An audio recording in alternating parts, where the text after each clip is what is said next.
Welcome and thank you so much for checking out my review of the latest film directed and written by Guy Ritchie, The Gentleman, starring Matthew McConaughey, Charlie Hunnam, Michelle Dockery, Hugh Grant, and many others. It's about a drug lord in the UK who tries to sell his business to Oklahoma millionaires. But there's a whole ton of people who want this business, and zaniness, as you expect from a Guy Ritchie film, ensues. And I was really looking forward to this film because I love Guy Ritchie as a filmmaker. The trailer was spectacular, the cast is stellar, and all of those things live up to the hype. This is as a Guy Ritchie film as they come. You've seen Snatch, you've seen Lock and Stock. This, in terms of plotting and in terms of a story structure, is very similar. It's a bunch of bad people doing bad things and getting into trouble because they're doing bad things to other bad people, and so there's a chain of events that just doesn't stop. So this is nothing new to Guy Ritchie, but that's what I wanted, and that's what he excels at. He moves all these pieces around and they all come together. You didn't even know they were playing on the same chessboard. And as I've mentioned, everyone does a great job. I loved Matthew McConaughey in this film,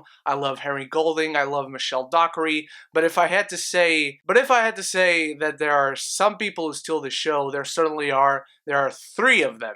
They are Charlie Hunnam, who is spectacular in the film, probably my favorite character out of everyone. Hugh Grant is awesome. He is relishing in this role. There's this nature to his character that is just devious, but you can see that he's enjoying it so much. You can see that everyone is enjoying what they are doing in this film, and someone else is enjoying it a lot. Again, my third show stealer, Colin Farrell.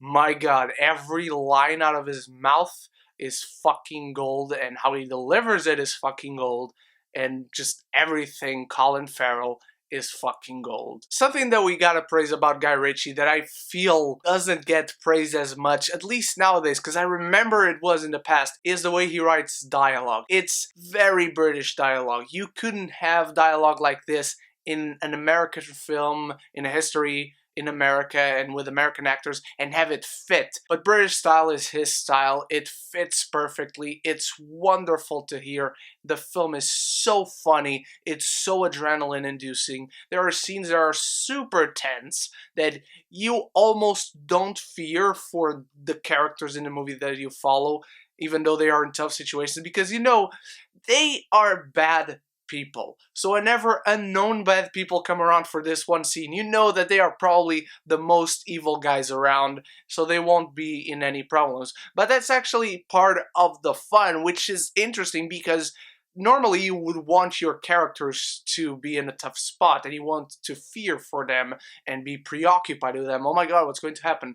But in this case, it's just fun to see them not giving a shit, knowing they are not in any danger. I don't have a lot of issues with the film. I think the pacing gets derailed a little bit just because the framing of this story is a lot of times someone telling a story to someone else and then that someone correcting him on certain parts of the story and stuff like that. It's a lot of people telling each other something that happened up until this point that we're following the story, so the framing doesn't allow the pacing to be as fluid as it can be some of the time. And this is not really an issue. I won't even call it a complaint, but I guess if you want to see something new from Guy Ritchie, this isn't it. Again, it's a gangster story in London.